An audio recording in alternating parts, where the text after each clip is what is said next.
হয় গেলে চাকার তলে পরে মরবো, নাইলে নাইলে বেতন লইয়া বাড়ি যাবো।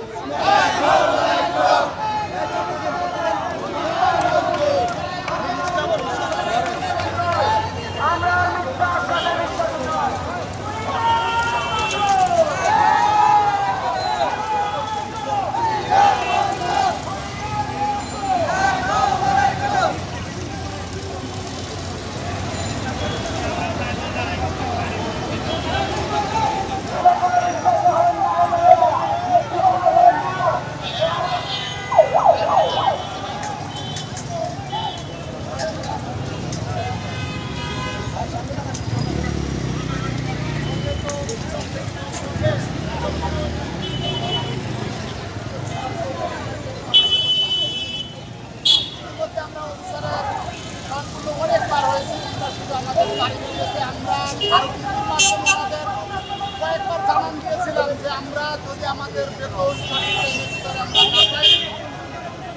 আমরা রেললাইন অবরোধ করবো অথবা কঠিন আন্দোলনে যাইতে বাধ্য থাকি।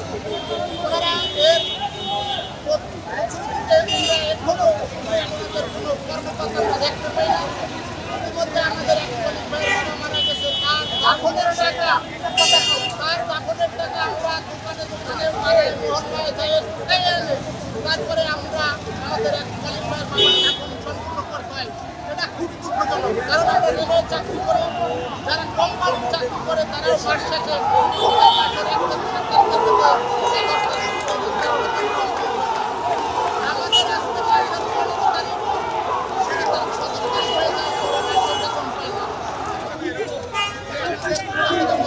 আমাদের আজ থেকে 15 তারিখ আমাদের সন্তান আছে,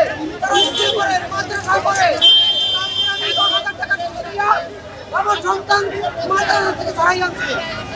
14 তারিখ পরীক্ষা শেষ হয়েছে, আমার সন্তান আনতে পারি নাই, কালকে 16 তারিখে আমি আনছি। তা আমার কি অপরাধ? আমি রাতে শিবাতে চাই, আমার অপরাধ? আমরা কি মানুষ না? যারা আমাদের অফিসার লেভেলে আছে তারা চেয়ারে বসে, তারা আমাদের খাটায়, তাদের শ্রমিক আমরা। তারা যদি বেতন না দিতে পারে, তারা অফিসারকে বলুক যে আমরা পারতেছি না, আমরা ছেড়ে দেবো। আমরা যতক্ষণ পর্যন্ত বেতন না দেবে ততক্ষণ পর্যন্ত আমরা অবস্থান করবো না। রেল ভবনে গেছি 3 মাস পর্যন্ত আমাদের কাছে আশ্বাস আছে। এই এক সপ্তাহ পর করতে করতে আমাদের সমস্ত জায়গা ঘোরা শেষ। লাস্ট মোমেন্টে আমরা হয় গেলে চাকার তলে পরে মরবো, নাইলে বেতন লইয়া বাড়ি যাবো। দুইয়ের এক সবই হবে ইনশাল্লাহ।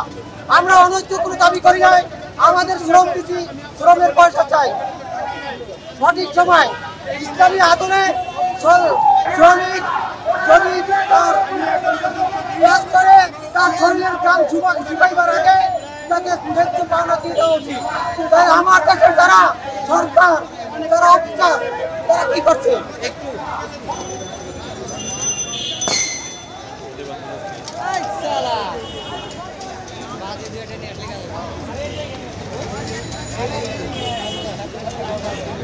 দুদিন বেতন দিতে পারে না, 2 দিনের কথা কেমন বলে এখন? আরে 2 দিন পরে তো ছুটি পারে নি।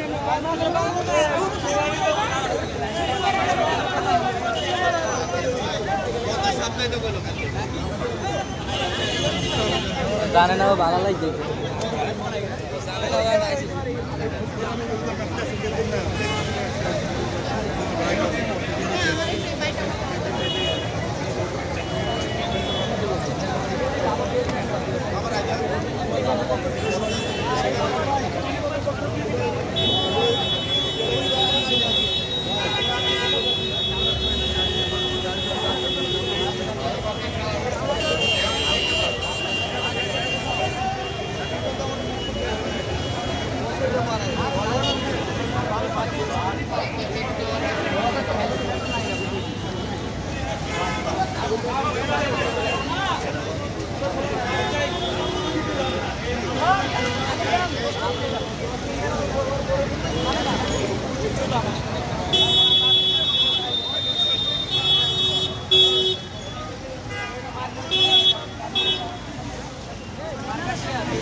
দেখি ভাই পিছনে আসেন ভাই ঘটনা পিছনে আসেন ভাই বড় করে ফ্রেন্ডটা বড় করে ছবি নি আরে রেখে